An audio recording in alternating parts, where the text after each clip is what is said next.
Think of it like reading body languages. Once you know what you're looking for, you'll never harvest too early again.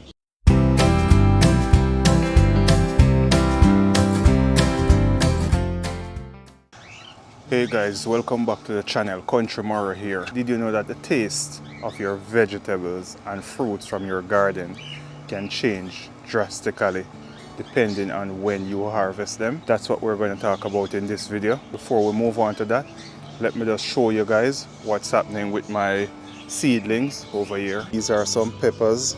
These are some purple cabbages. We also have some other cabbages here, flat Dutch, and cabbages all over. A few tomatoes right here coming up. And these are all tomatoes. These are not the ones that I sowed on camera. The ones that I sowed on camera, they are in my pantry under the grow light. I'll show you guys those in this video also and let you know how they're coming about. Let's now get into the topic of harvesting your fruits or veggies at their peak. That's when they taste best.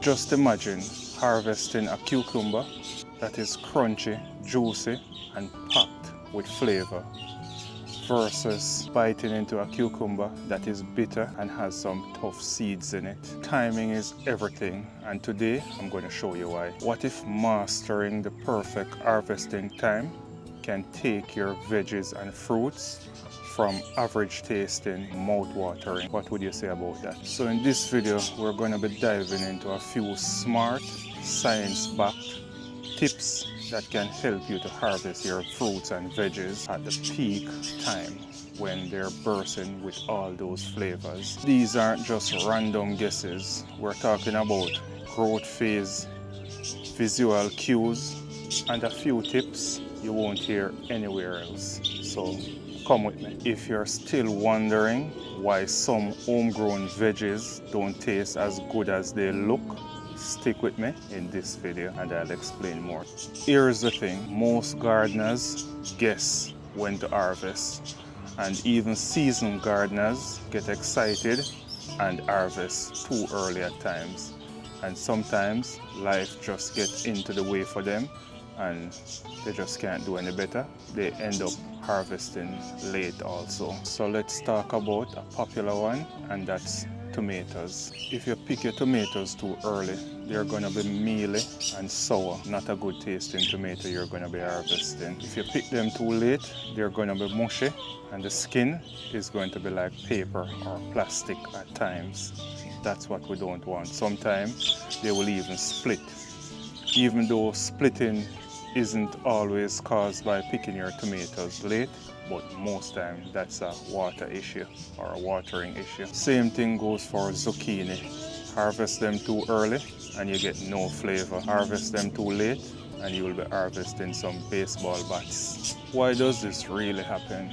We have to remember, plants mature, or fruits and plants mature in their own time. Yes, sometimes we can force them to, but learning the sign to are ready to eat fruit or vegetable is a key to unlocking a world of flavor, texture, and nutrients. So tip number one, we must know, or we should know, our average maturity day for our plants or crops that we're growing. Every seed package gives you an estimated time, whether it be 60 to 75 days.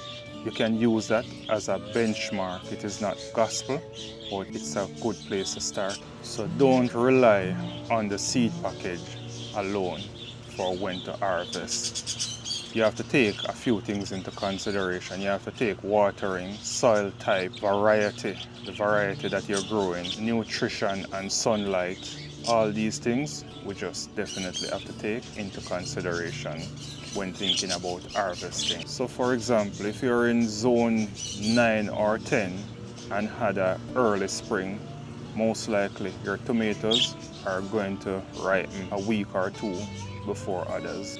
Tip number 2, keep a journal of when you plant and when is your expected harvest date. Also, keeping a journal is good for you.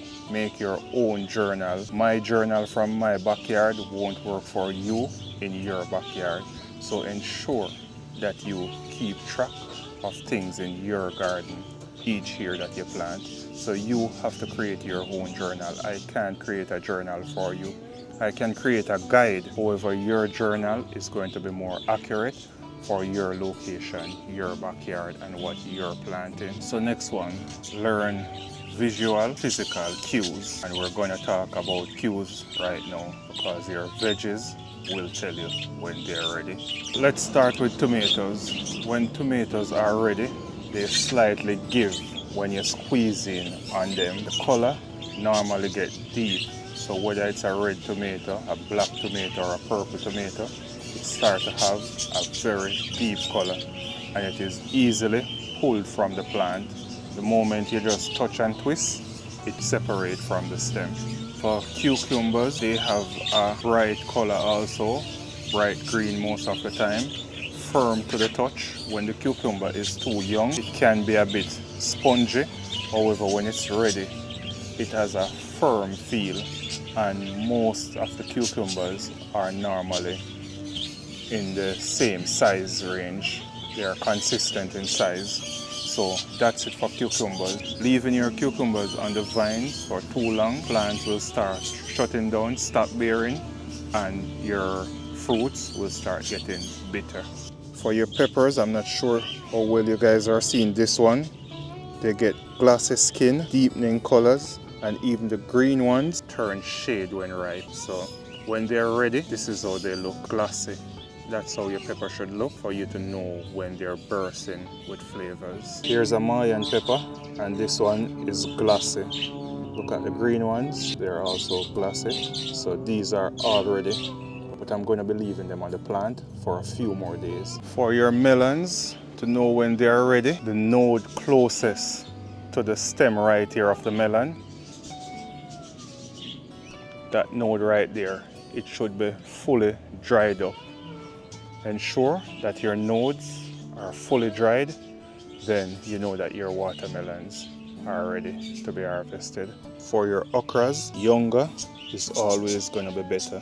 So like this one right here, that's going to be a much softer okra than this one around here. This is going to be hard because we miss when we should have picked this one. So normally I would just leave this one to go dry and seed, so I can get back seeds to plant for my next grow season or whenever I'm going to be planting okras again. Same thing over here. We have some purple okras. These are young and soft, ready to be harvested.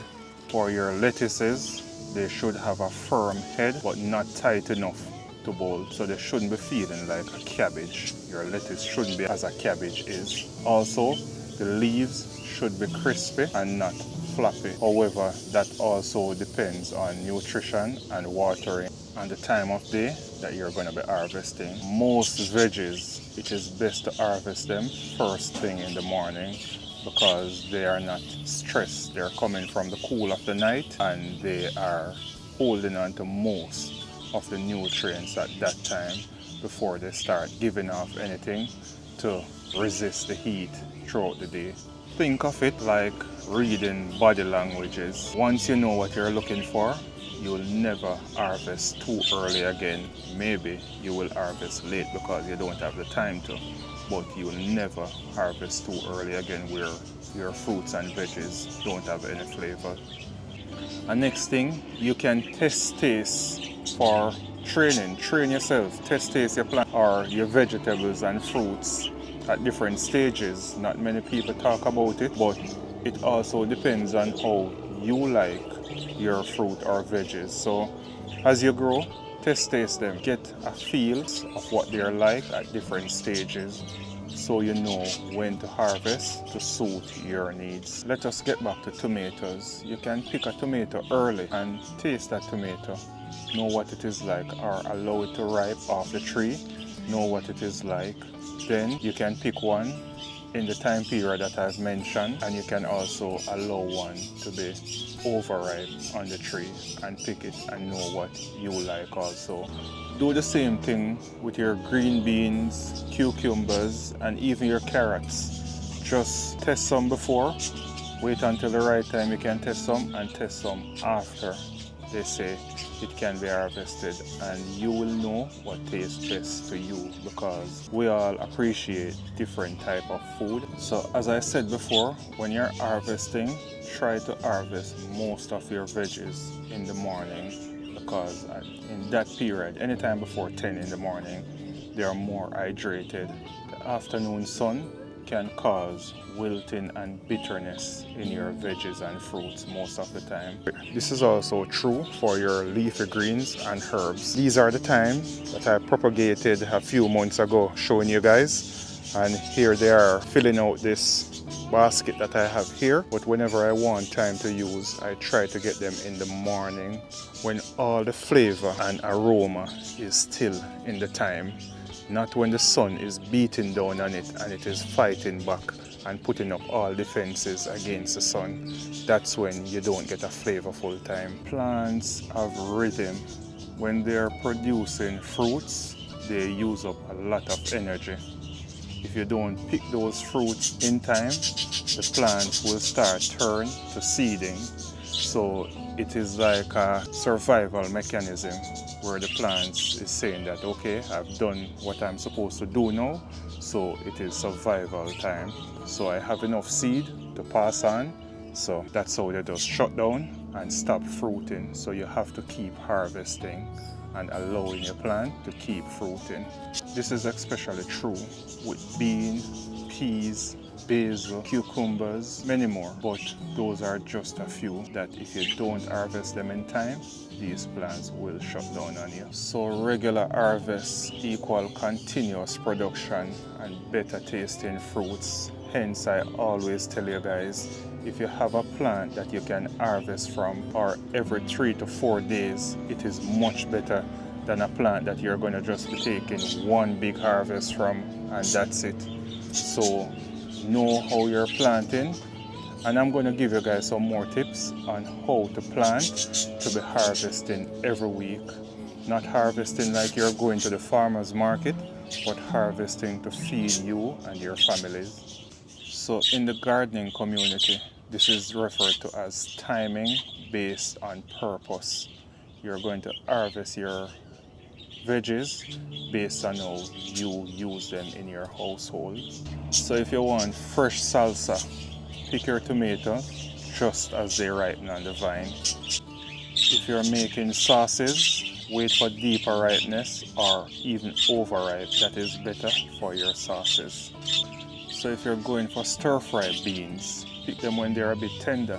If you're going to freeze them, allow them to harden a bit more, and that will work out for you, because that is just the difference in how you're going to be using those beans. And for true backyard gardeners, your kitchen plants should guide your harvest at all times. So your harvest is based on what is happening in your kitchen if you're a backyard gardener. With tomatoes, most people get it wrong some of the time, just to get it precise, to get the flavor.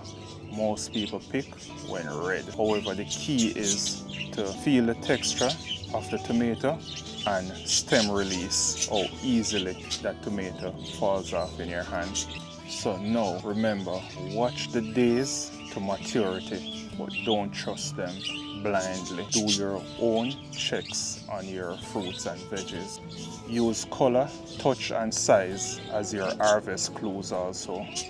Taste tests across stages. Remember to pick early in the days and keep harvest going for these plants to produce more. And always match your harvest time to your kitchen use, where backyard gardeners or some small homesteaders. So just match your harvest time to your kitchen use. And you know I couldn't go on without telling you guys that the best flavors start in your soil. Soil is gardening. It is the fundamental of gardening. So your best flavors come from your soil. And if you found these tips helpful, smash that like button, subscribe, and ring that notification bell so you don't miss another one of my videos, because I'm always coming out with informative videos to share with you guys. Also, drop a comment on your favorite vegetables to harvest. These are the seedlings that I have underneath the Barina LED grow light. I think we did that video about 2 weeks ago. So these are the seedlings. These are what they're looking like. I have some bell peppers here, some tomatoes, some cabbages over there. I have a few onions and some more tomatoes and cabbages on that side. So they're not looking too bad. A few of them here are a bit sad, but I think it's overwatering, so I'm just pulling back on the water. Overall, they're doing good under this Barina LED grow light, so it's a good light to have. First time growing under grow lights indoors, and I'm really happy with it, so it's not a bad light to have. These are the onions. I'll be cutting off the tip of them just for them not to get too leggy. But overall, as you can see, everything is doing well under this grow light. Other than the ones that I overwater, all is going well under this grow light here.